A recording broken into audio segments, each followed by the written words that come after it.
I don't quite remember being born, but what I do know is that it was about midday on a wet and blustery Tuesday afternoon in Cambridge, against the backdrop of the world-famous colleges and their symbols of wealth and plenty.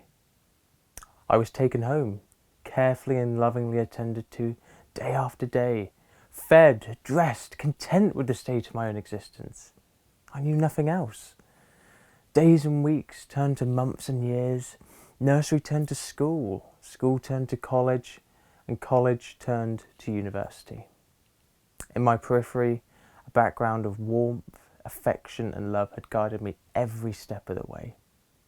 Passing acquaintances turned to friends, and the two strangers that took me home on that Tuesday afternoon turned into an irreplaceable rock, a foundation built on love, and indeed a foundation providing me with my own haven and shrine to harmony. Another person was born on that same wet and blustery Tuesday afternoon in Cambridge, nearly 22 years ago.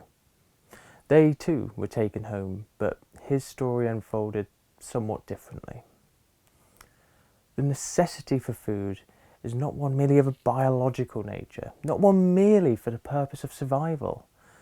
No, it is a necessity that it gives its recipient an unfathomably powerful fuel, a fuel that allows growth, both physical and emotional, a fuel that creates strength, a fuel that grants opportunity and sparks innovation.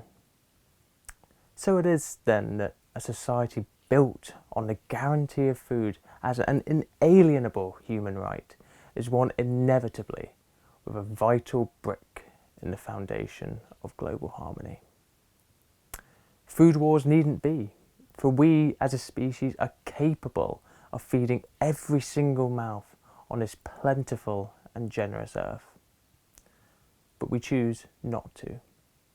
Should we accept millions to choose between a roof and a plate? We choose to keep shelves stocked and fridges empty. We choose to force the single mother to steal, the young couple to beg, and the elderly to shiver through the endless nights of winter. While 5 million people in the UK and 1 in 9 globally don't have enough access to safe and nutritious food, we permit the banker, the oligarch and the CEOs to bathe in gluttony and caviar. There can be no harmony while few have so much and so many have so little. Poverty has many faces. It appears to us in film and TV, on the streets, on the bus, at work, at school. It is the transparent blanket that covers society, keeping no one warm, hiding the true faces of millions of entrepreneurs, engineers, nurses, doctors, teachers, eager to provide for society, for you. People with dreams and aspirations, tethered down by the cloak of hunger and destitution. It is the cloak that covers that person born on that wet and blustery Tuesday afternoon. The cloak that eagerly awaited as your neighbours and friends lost their job. This isn't some distant issue confined to the third world. Food poverty can happen to anyone. From that person born amongst the affluence and apparent wealth of Cambridge, to the child born in the slums of Mumbai. Whether you like it or not, it's your problem too.